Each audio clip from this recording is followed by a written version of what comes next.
If you want to come forward and talk to us, this is your chance. We sense you. We can feel you. Who are you? There's more here in the town than we're aware of, isn't there? When they were building this road, they dug up 6 ancestral remains.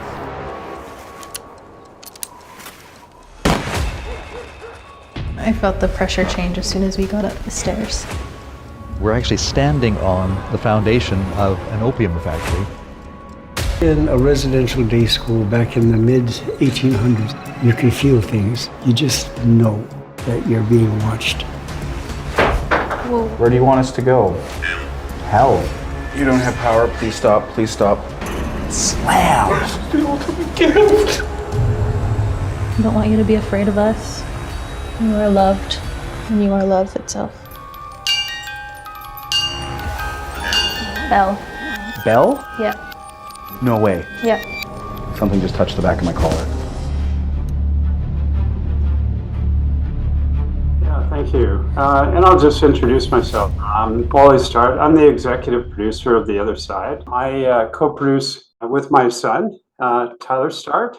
The show originally, we've always had an Indigenous producer co-producing with us.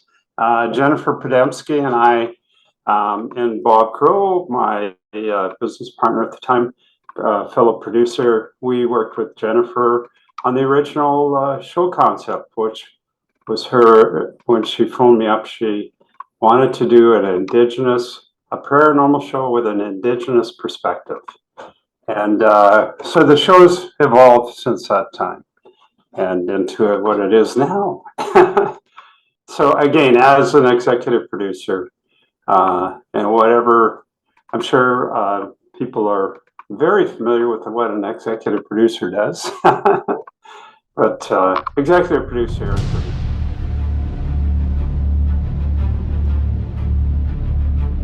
Yeah, I didn't have a background in paranormal. I looked at it as a really interesting subject. I felt that it was the time was right. It was a tremendous niche in an area that was being underserved. And what I loved about it, like we described the show as a paranormal show with an Indigenous heartbeat. So the whole thing was to take a look at the paranormal from an Indigenous perspective. And that's so unique because in the Indigenous belief system, spirits are all around us. They're not to be feared, they're to be respected. And everything that we do, and we always have an Indigenous elder involved in the show and guiding our spiritual journey and protecting us. And so there's always a tobacco offering at the beginning, and there's always this connection with spirit. And I thought when we got into this and started developing the show, I thought, wow, this is really different than what's out there. And again, it's a very respectful approach that we take to the spirit world.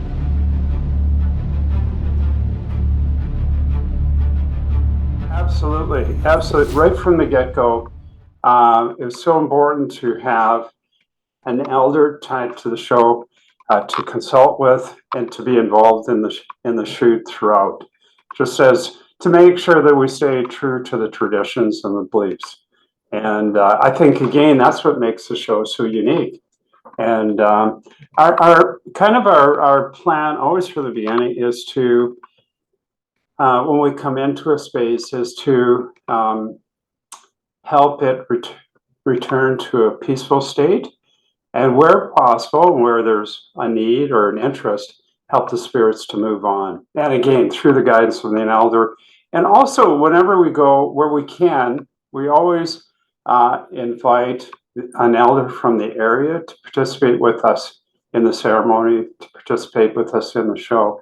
And again, that's just in respect to, the Indigenous spirituality and Indigenous belief systems. And that's what makes the show so rich. Just in the paranormal, rich in story, but also rich in culture. And obviously, I'm a big fan.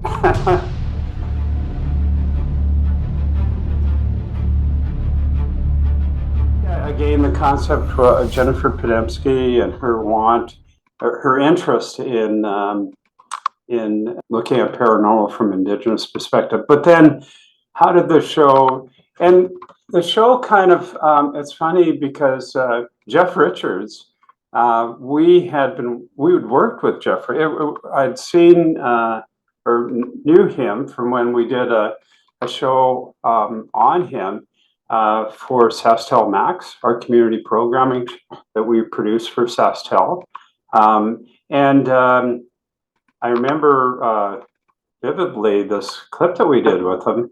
And so we were considering who to cast for the show. And I suggested to Jennifer, I said, we should take a look at Jeff Richards.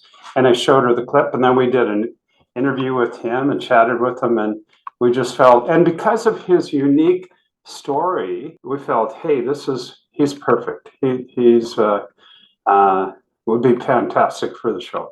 And then, of course, Bill Connolly was next, and Priscilla Wolf was the next team member. And then it was a matter of finding an elder that could work with the show. And actually, I brought Tom Charles because I'd been, when we were producing, when Bob Crow and I were producing Rabbit Fall. And I remember when we were, which is our crime drama with a supernatural twist. When we were producing that show, I actually had scouted L'Orange as a potential location for filming. And when I contacted the L'Orange Indian Band, they actually said, well, we'll get Tom Charles to meet with you. And Tom gave me a wonderful tour. I got to know him really well. And then so it was a natural that I also said, hey, he'd be really good he understands television, he understands filming, but he's tremendously connected to his culture and so he was put forward his name and we all considered it. And that's kind of the genesis for the show.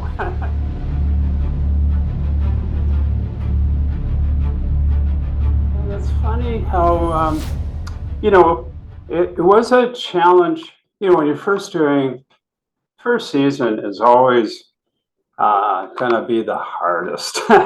And you said, well, how did you get the stories? That was the hardest part.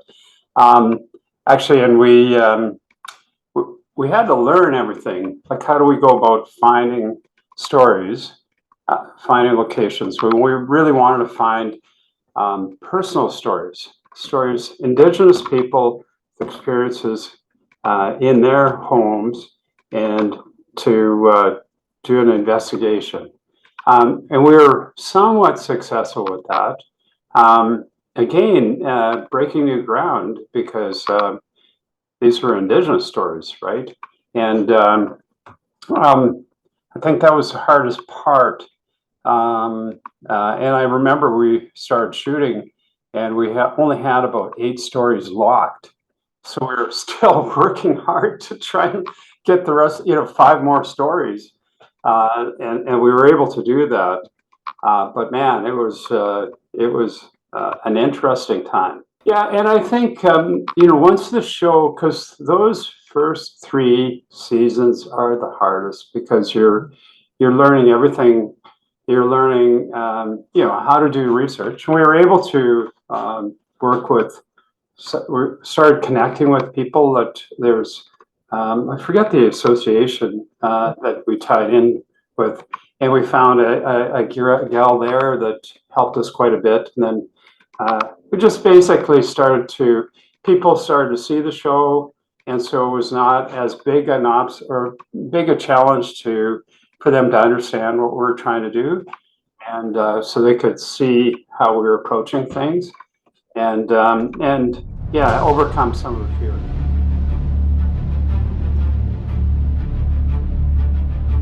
I think once they saw our approach, especially to the Indigenous guests on the show, they could see that their culture, their respect for culture, and our approach was different than others. And that was really helpful. And then just patience and respect for them, and then just having a clear understanding of what works, what we needed to have.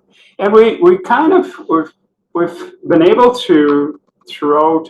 We've been able to have some of those personal stories, where they've had the experience in their own home. And in fact, season 9 has a really cool episode just on that.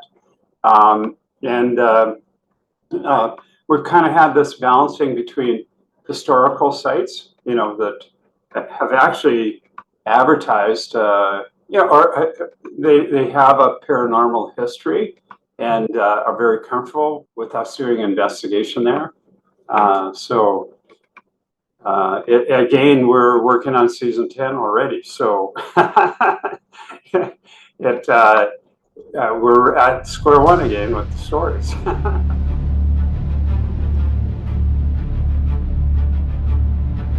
Season 10? Well, I can't. I can say we've got some really big changes, some really exciting new changes in season 10. So it's going to be fun. Yeah.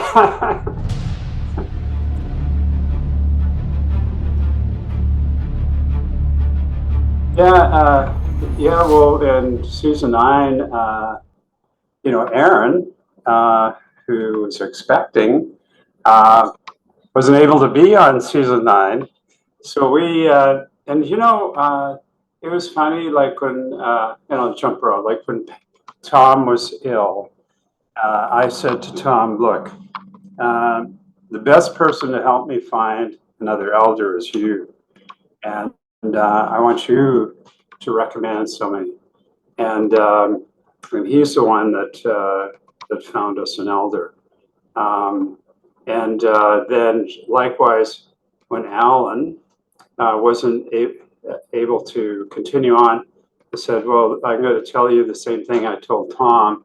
I said, help me find an elder.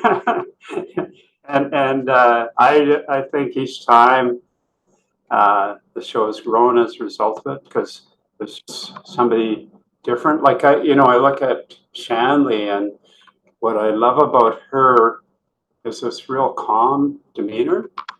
When she answers questions, are very thoughtful, and she has a gift. It kind of really works with the show because this calm demeanor, spirits are responding to her, and we're getting really fantastic communication. Again, I just keep seeing the show growing, and so like you're correct. And I was looking back, in the first seasons, again, it was Jeff Richards, Bill Connolly, Priscilla Wolfe. That was the team, and Tom Charles, right? And then, as happens in life, for one reason or the other, people are not able to, because it's a pretty big commitment to the show. And so I know Bill couldn't continue on with the show. And we felt that actually in a half hour, when you've got an elder, you've got the tech person, and you've got Jeff and Priscilla, it felt really busy, really hard to give the attention to all those characters in a half hour, plus to have the guests involved. So the best thing we decided to do was, we don't need a tech guy. Let's keep the tech. Let's not make it about the tech. Let's make it about the communication with the spirit. So when we made that decision, and so then it just was Priscilla, Jeff, and then Tom Charles, right? That was the right number. And then, Priscilla wasn't able to continue with us, and Erin Goodpipe joined us. And Erin had she was a journalist. She really tremendous interviewing skills. There wasn't an angle that she looked bad in. Very beautiful gal. And her and Jeff really hit it off, and there was great chemistry there. And then with her having to step away, and then Shanley joining us for season 9. And Shanley, I thought, was the best combination because she was opposite of Jeff. That was such a powerful. She was thoughtful, and Jeff was, energetic, and I think they had a really good balance. I think they have a really good balance. I mean, our audience will be the judge of that. And then Lee Crowchild, who, man, like I think it's 3 generations of Crowchild. In fact, he's with the Tusina near Calgary, Chief. Crowchild Road in Calgary is named after his family. So Lee and I become good friends, and he brings a depth of knowledge to the show, and the 3 of them work incredibly well together. I hope the viewer sees that too. Yeah, it's having that instinct to walk into a room and sense that there's spirit there, and then. And again, one of the the biggest evolution, I think, was us realizing that our guests were part of this journey, and actually they were the journey, because we gave them the K2 meter. The spirit started to respond to that, and we could see it on their faces, because sometimes, and I'm sure with Jeff, he'd seen quite a bit, right? So, but the guests were seeing it for the first time, so we'd get these incredible reactions and again, a big part of our show is this communication with spirit. We are able to ask them questions, and yes, we have to edit it because we're spelling out the alphabet, and they're touching the K2 meter on a letter, so to spell a word, but it's quite revelationary when we get these words. It's very cool.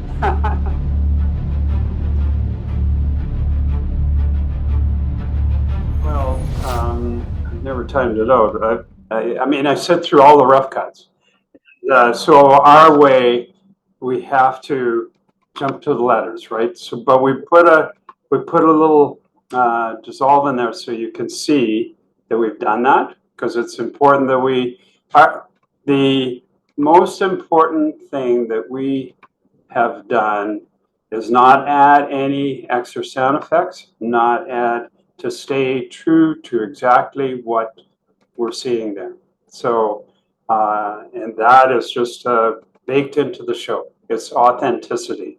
So yeah, I don't know how long, because if somebody's spelling their name, right, and it's a long one, we got to go through every letter. But sometimes Jeff will just know the name, like, you start off with SU, and we can guess Susan, and it may be wrong, but it gets us to that, right?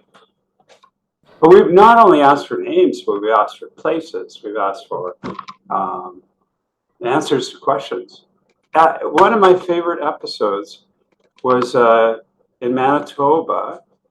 I'm going to it was outside, it was in a farmer's field, and I'm trying to remember the penitentiary, but during the history of that penitentiary, there was a death sentence where they hung prisoners, and then the bodies were buried outside of the walls of the jail, and the Red River was eating away at the bank, and they were concerned that the coffins were going to be revealed. So they actually took them all, bought a plot of land, farmer's field, and we did an investigation there. And I remember we made connection, of course, on this one gravesite. The inmate, the story was horrible. We did a little background, and he was one of the 3 that murdered this older lady for $20, and they were anyways. And then, but it was funny when we saw a picture of them, the three of them together, two were just, you could see the evil in their eyes, right? And yet he didn't have that look. And of course, he claimed his innocence. And we asked him if he had a message for us. And it was such a wonderful message. He spelled out, love more. It was, we ended on that. It was powerful. So we don't just get people's names, but we try to find either a message if there's something they want to say. And we've had some quite revelations by doing that.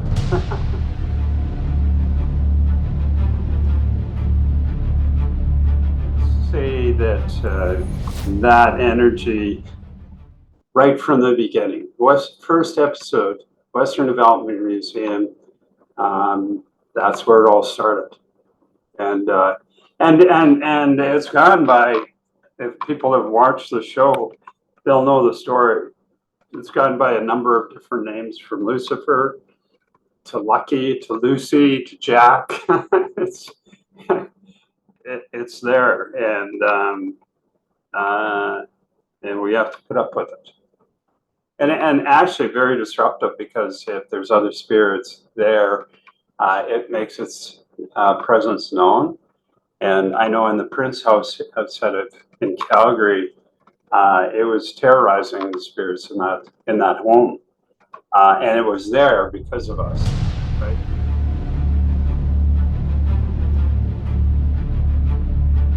I wouldn't say it contributes energy.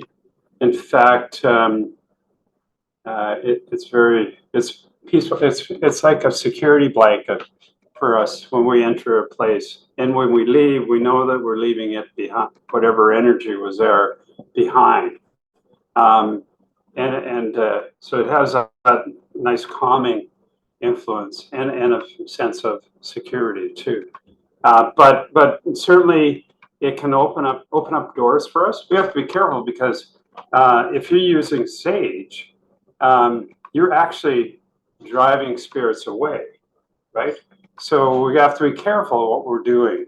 And that's why Tom was fantastic there, and actually in helping our audience understand those traditions and being a gateway for knowledge. And I think that's one of the skills of Lee, is what he brings that way, both for me personally, but also for the viewer.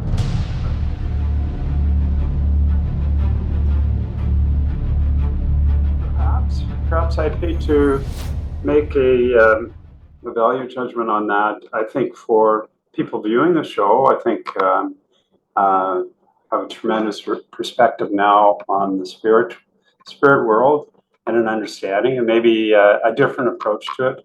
I think if Indigenous people are following their culture, they've already got a healthy respect for spirits, right? Just in appreciating them, the people have gone before, and holding that sacred journey, and some may be further along their journey than others.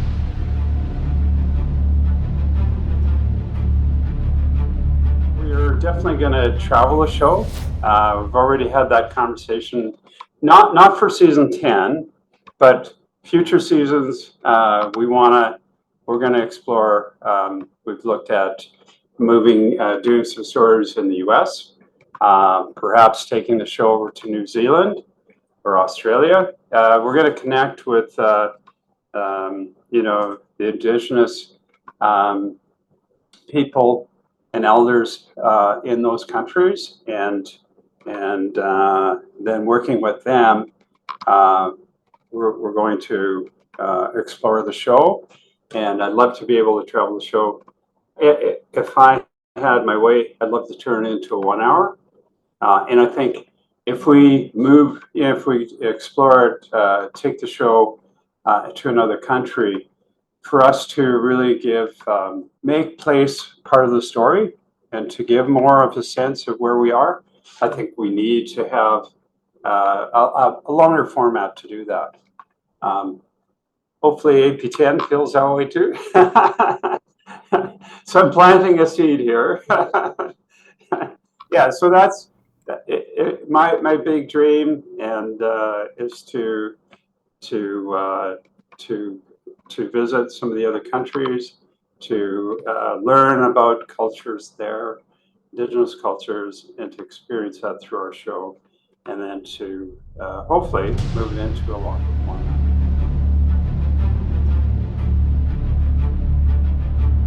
Well, hey, thank you for doing this, and thank you for taking the time to talk to me and to explore the wonderful stories of our show. So yes. Fantastic, thank you. It'll be, and they will post all of the episodes on Lumi once they've finished airing. Then it'll all be there for people to explore. If you want to come forward and talk to us, this is your chance. We sense you. We can feel you. Who are you? There's more here in the town than we're aware of, isn't there? When they were building this road, they dug up 6 ancestral remains.